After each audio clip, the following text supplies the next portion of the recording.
ठीक है सर, सिद्धार्थ जी से कश्मीर का ही मुद्दा नहीं था, उसको सेंटर स्टेज पे ला दिया गया। सिद्धार्थ जी से जवाब ले लेती हूँ। सिद्धार्थ जी जल्दी से जवाब देंगे, फिर बाकी मेहमानों के पास जाऊंगी। देखिए, मैं हमारे कांग्रेस साथी के प्रवक्ता कर्नल साहब का बड़ा सम्मान करता हूं। कुछ धर्म संकट की स्थिति मेरे लिए भी है क्योंकि वो पूर्व सैनिक हैं, पर कांग्रेस पार्टी का पक्ष रख रहे हैं, तो कुछ राजनीतिक बातों को मैं जवाब देना चाहता हूं, पर बहुत राजनीति में नहीं जाऊंगा। कोई दो राय नहीं है, देश की सेना ने बहुत अलग अलग समय पर और देश के सरकारों ने भी अलग अलग समय पर अपना योगदान दिया है, पर मैं सिर्फ चूंकि डेटा में सामने रहता है तो उसका हम फर्क नहीं कर सकते। हमारी देश की सेना की जो आवश्यकताएं आज आधुनिक समय में पूरी होनी चाहिए, वो हमारी देश की वर्तमान सरकार पूरी कर रही है। ये देश के हर नागरिक के लिए गर्व का विषय है। इसमें कोई राजनीति नहीं होनी चाहिए, इसमें कोई राइट लेफ्ट नहीं बताना चाहिए। अगर पहले नहीं होता था तो मैं आपको डेटा दे देता हूं। एक 2014-15 के अंदर जो डिफेंस प्रोडक्शन भारत के अंदर था वो 46,000 करोड़ का था। आज वो 174% बढ़ करके 1,27,000 करोड़ का है। 174% बढ़ करके, 10, 20, 30, 40% बढ़ के नहीं, 174% बढ़ करके। और ये आवश्यकता अनुसार है, माने आवश्यकता पहले भी थी, शायद नहीं हुआ होगा। जो डिफेंस एक्सपोर्ट्स भारत के अंदर थे वो पहले 1,941 करोड़ के थे और वो आज बढ़ करके 21,000 करोड़ के हो गए, लगभग 21 गुना हो चुके हैं। तो जब ऐसा डेटा भी हमारे सामने होता है और जिस प्रकार के एडवांसमेंट हम करते हैं, मैं मानता हूं कि उसका सम्मान भी हमको होना चाहिए और गर्व भी हमको होना चाहिए। तभी हम एक न्यूट्रल देशवासी के नाते भी हम इस बात को कह पाएंगे। मैं एक छोटी सी बात और कहूंगा, अभी हमारे पूर्व सैनिक और कांग्रेस पार्टी के प्रवक्ता कह रहे थे, पर उनकी बातों में और कांग्रेस पार्टी की बातों में कुछ फर्क है। क्योंकि मैं कह सकता हूं कि उनके नीचे से आप प्रवक्ता हटा दीजिए, कुछ हटा दीजिए, वो भारत के एक वीर सैनिक रहे हैं, पर वो कभी भी सिद्धरामैया वाली बात नहीं कह सकते। वो कांग्रेस के वो मुख्यमंत्री वाली बात नहीं कह सकते कि युद्ध में नहीं जाना चाहिए। वो सैफुद्दीन सोज वाली बात नहीं कह सकते कि अगर पाकिस्तान ने नहीं किया है तो पाकिस्तान की बात मान लेनी चाहिए। आज देश की सेना कह रही है, देश के प्रधानमंत्री कह रहे हैं, डीजीएमओ कह रहे हैं, उस पर कांग्रेस पार्टी विश्वास न करके अगर पॉलिटिसाइजेशन करना चाहती है तो मुझे लगता है कि दुर्भाग्यपूर्ण है। कांग्रेस को बचना चाहिए। और अभी खबर आई है कि कर्नाटक के कांग्रेस के एमएलए ने सबूत मांगे हैं कि ऑपरेशन सिंदूर में कुछ नहीं हुआ है। ठीक है, लेकिन इन पर सिद्धार्थ जी मैं भी नहीं जाऊंगी, और इसीलिए बिल्कुल नहीं जाऊंगी क्योंकि ऐसा कोई भी बयान टॉप लीडरशिप की तरफ से नहीं दिया गया।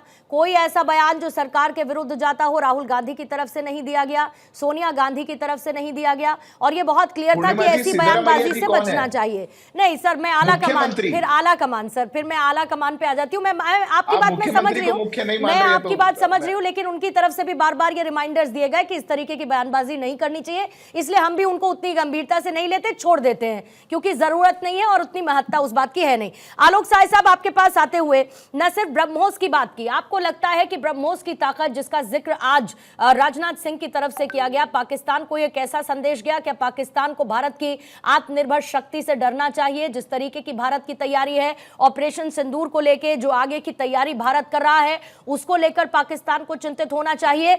या फिर आईएमएफ से मिले हुए बेल आउट पैकेज और शहबाज शरीफ का यह कहना कि ऑपरेशन सिंदूर से हुए नुकसान की भरपाई हम उस पैसे से करेंगे, यानी जहां राजनाथ सिंह ने इस बात का शक जताया कि इस पैसे का इस्तेमाल टेरर फंडिंग के लिए फिर से होगा, पाकिस्तान वही करने लगा?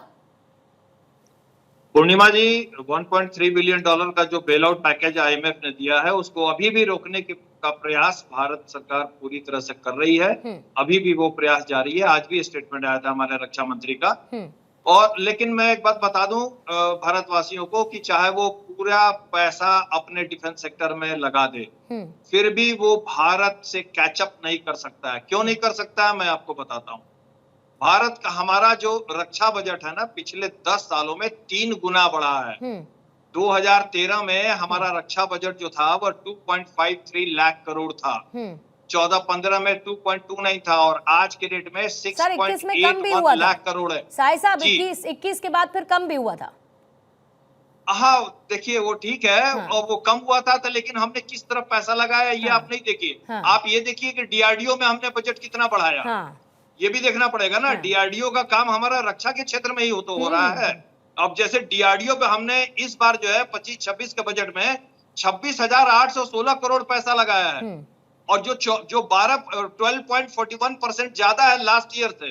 और डीआरडीओ के साइंटिस्ट जिस तरह से रिमार्केबल काम कर रहे हैं पूर्णिमा जी, अभी आगे आने वाले दिनों में देखिए, अब ये युद्ध का पूरा स्वरूप भारत चेंज कर देगा। अब हमारे पास ड्रोन्स की जो टेक्नोलॉजी हम डेवलप कर रहे हैं, हम जो जो लेजर वेपन्स की टेक्नोलॉजी डेवलप कर रहे हैं, इलेक्ट्रोमैग्नेटिक स्पेक्ट्रम के जो टेक्नोलॉजी डेवलप कर रहे हैं, वो स्वार्म ड्रोन्स के अटैक को 100% थ्वार्ट करने, उसको हम बर्बाद कर सकते हैं। कोई स्वार्म अटैक, कोई ड्रोन अटैक हमारे ऊपर सक्सेसफुल नहीं होगा।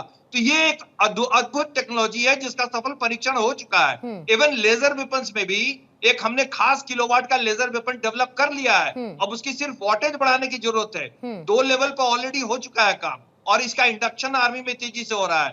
हमने जिस तरह के लॉन्ग रेंज के surface to surface hypersonic missile बना है, उसका टेस्ट प्रशिक्षण 2024 में ही हो चुका है, जिसका स्पीड जो है वो 8 to 10 मैक है, हाइपरसोनिक स्पीड। कोई डिफेंस सिस्टम उसको पकड़ नहीं सकता है। लॉन्च एंड फॉरगेट वाली टेक्नोलॉजी है। 1500 किलोमीटर उसका रेंज है। तो हम अब आने वाले दिनों में, पूर्णिमा जी आप विश्वास मानिए, भारत एक ऐसी विश्व शक्ति के रूप में उभर के सामने आएगा, और इसका मुख्य कारण होगा हमारी सेल्फ इंडिजिनस टेक्नोलॉजी।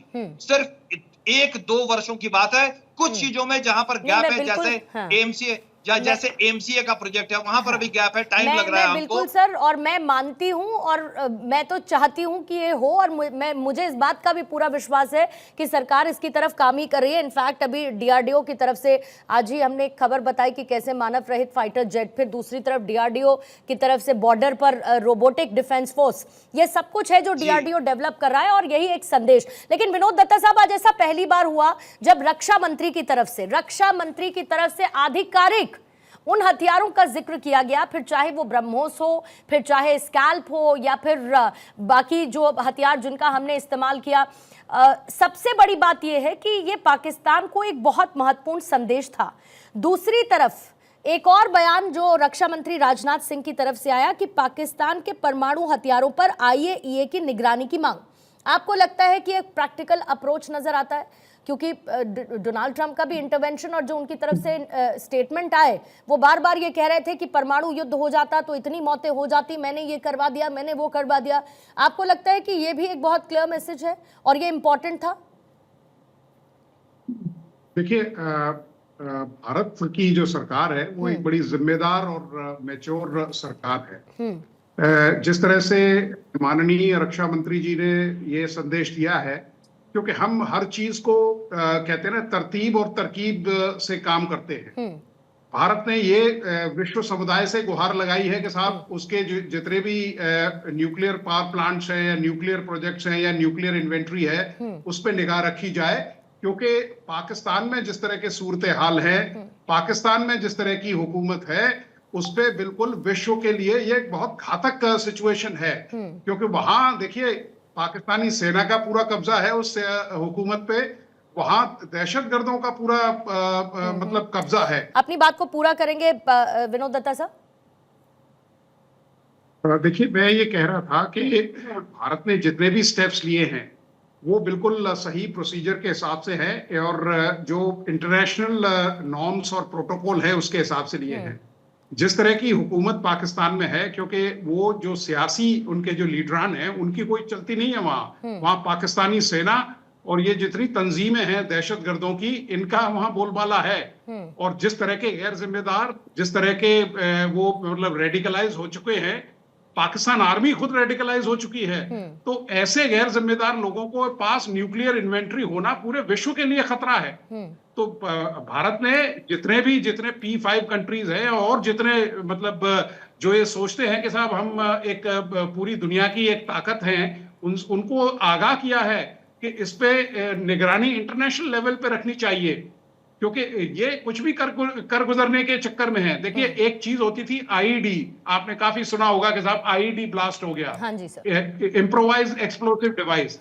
एक नई चीज शुरू हो रही है जिसमें कहते हैं आईएनडी, इम्प्रोवाइज्ड न्यूक्लियर डिवाइस। तो ये जो दहशतगर्द है, और आजकल का जो दहशतगर्द है, वो बड़ा टैक्स हैवी है। वो जमाने लग गए कि साहब वो केवल अपनी मतलब कोकेन खाई या ड्रग्स लिए और फायरिंग शुरू कर दी। He is a very high tech person. तो इन सब चीजों को ध्यान में रखते भारत को चाहिए, दूसरा इंटरनेशनल जो फोरम है उनको भी ये चाहिए कि साहब केवल लिप सर्विस न दें। आप ये देखिए, ट्रम्प साहब तो बहुत बड़े गैर जिम्मेदाराना स्टेटमेंट देते हैं। मैं उनको कोई बहुत बड़ा मैच्योर पॉलिटिकल लीडर नहीं मानता हूं। तो इस तरह की जिस तरह की बयानबाजी वो कर रहे हैं, पहली बात उन्हें गुरेज करना चाहिए। दूसरी चीज, उनको संज्ञान लेना चाहिए। मुझे तो लगता है कि वो नोबेल पीस प्राइज के चक्कर में है, तो इसलिए हर जगह आधे से ज्यादा युद्ध तो वो शुरू करवाते हैं अमेरिका वाले, और फिर खत्म भी वही करवाते हैं, खत्म करा देते हैं। जी वही मैं कह रहा हूँ। सर हेडलाइंस अगर रेडी है तो मुझे बताइएगा, वरना मैं सोडी साहब के पास जाती हूँ।